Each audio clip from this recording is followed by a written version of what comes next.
News every 15 minutes, weather every 10, and sports twice an hour. Newstalk, KGVO, AM 1290 and now 101.5 FM. You're listening to Montana Morning with Peter Christian. A 15-year-old Billings boy is dead after being shot early Sunday morning. Good morning, everyone. It's Montana Morning. It's Monday, May 18th, 2015. Sky is mostly clear, just a few high clouds. Pretty. The sun's just kind of backlighting them this morning. We have 43 degrees in Missoula right now. Our newscast sponsored by Kootenai Creek Village, the maintenance-free active adult community in Stevensville, where you'll find the best of western Montana living. Billings police say a 15-year-old boy has died in an early morning shooting that occurred Sunday. It was reported about 2:30 a.m. The Billings Gazette reports police found the victim with a gunshot wound. Police Lieutenant Jeremy House says the victim was transported to St. Vincent Healthcare via ambulance, where he was pronounced dead. One other person located at the scene was being questioned. The shooting remains under investigation. On Friday, an unidentified 16-year-old female foreign exchange student was gored by a bison in Yellowstone Park. We spoke with park spokeswoman Tracy Weaver, who provided these details. Several people were standing 3 to 6 feet away from the bison when a 16-year-old exchange student turned her back to the bison to get her photo taken with it, and the bison just took 2 steps forward and headbutted her. Weaver said there are specific rules for visitors to stay a safe distance away from wildlife at all times because the animals at Yellowstone Park, she says, are wild and unpredictable. I hope that people will take this and learn from it, that when we say 25 yards from the large mammals and 100 yards from bears and wolves, that they will take that to heart and know that these are wild animals and we need to respect them. The girl was transported to the Old Faithful Clinic, treated and then taken by helicopter ambulance for further medical treatment at East Idaho Medical Center in Idaho Falls. Her wounds were serious but not life-threatening. Federal prosecutors say 3 men have been sentenced for their participation in an online bulletin board to exchange child pornography. Justice Department officials said Friday that 26-year-old Daniel Brown of Taylor, South Carolina, 48-year-old John Murchberger of Dayton, Maine, and 24-year-old Mark Edoria of Elk Grove, California, were all sentenced last week in a Montana federal court. Brown and Edoria each received 15 years in prison, while Murchberger was sentenced to more than 18 years. Murchberger also assisted in running the board at times. Montana's former U.S. Senator and now ambassador to China, Max Baucus, addressed nearly 3,000 students, families, and friends at the 2015 U of M commencement in Washington Grizzly Stadium Saturday. On a day when rain was expected, the students listened to Montana's longest-serving senator as he spoke about his life just after graduating from the University of Montana. When I was a student like you, I had absolutely no idea what I wanted to be or do. I mean it. I had no idea. Kind of scared, but clueless. But that's okay, because if your life was laid out before you, and all you had to do was follow what was expected step by step, I got news for you. That would be too easy. Baucus referenced William Shakespeare and his advice to the students. Shakespeare had it right. To thine own self be true. Do what you think is best. Not what your teachers think, not what your parents want. Sorry, Mom and Dad.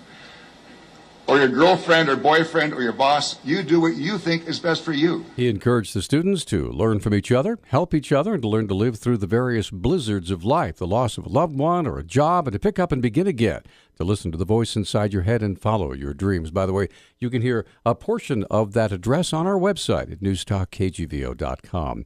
The State Parole Board may be starting to turn the corner with a newly appointed chairman and new laws to tighten oversight.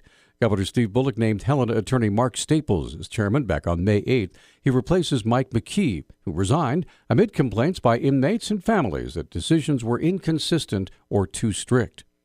Staples says he doesn't need to reinvent the wheel on board operations and plans to treat board members as equals. He supports a package of new laws that will restrict some of the board's decision-making authority and make parole hearings more transparent. As of last Saturday, it's officially fishing season now. Public Information Officer for Fish, Wildlife, and Parks, Vivica Krauser, has more. I think a lot of us don't think about there even being any time of the year where there's a closed season, because really you can always go somewhere and fish, but there are a few places that are closed for the winter season, and those are just small rivers and streams. Montana does have river fishing and ice fishing opportunities in the winter, but now is the time to get out and explore the creeks. Here's a quick description from a Krauser of the types of fishing accessible now. The easiest way to look at it is just those kind of tributary streams that we think of, for example, running down the Bitterroot Valley, kind of everything feeding in from the west side of the valley, those places like Kootenai Creek, where it's fun to go and catch some fish and wade into the small stream. Krauser wants to remind people to check the rules and regulations before dropping a line in the water. And by the way, speaking of rules and regulations, Montana FWP still seeking public comment and recommendations on possible changes for regulations next year. An environmental group is suing to stop a logging project in the Kootenai National Forest near Libby. The Alliance for the Wild Rockies says in its federal lawsuit the project violates environmental laws and threatens lynx and grizzly bear habitat. The East River Project calls for almost 9,000 acres of commercial logging, a little over 5,000 acres of pre-commercial thinning, and another 10,000 acres of burning or slashing. Alliance Executive Director Mike Garrity calls it a massive clear-cut logging project that would affect the forest and 5 tributaries of the Kootenai River and Lake Koocanusa. Well, Big Sky High School will be hosting gold medalist Hannah Teeter today during an assembly that'll start at 9:15 this morning at the gymnasium. Principal Natalie Jager has details. We're really excited to celebrate our DECA chapter. They raise the most money in the nationwide Minutes That Matter fundraising campaign for Special Olympics. To celebrate that, Hannah Teeter, who was a U.S. gold-winning snowboarder for the United States, is coming to celebrate that accomplishment. The opening ceremonies will take place Wednesday night at 7 inside the Adams Center, when over 1,200 athletes from 71 teams across the state will parade into the Dahlberg Arena to witness the lighting of the Flame of Hope, transported on foot by runners representing law enforcement agencies across the state. Athlete Austin Hurd will act as co-MC along with yours truly. That would be me, Peter Christian. I'm very excited, Peter. It's just an amazing thing with all the athletes and coaches and how much effort they put in. And I'm grateful that the athletes are going to do great. And I'm very grateful to be an MC with you. Also speaking at the opening ceremonies will be Lieutenant Governor Angela McClain, Phyllis Washington, and other special guests. Of course, the public is invited to the grand opening ceremonies. And finally, 2 Montana brothers recently returned 2 pieces of art belonging to a German family.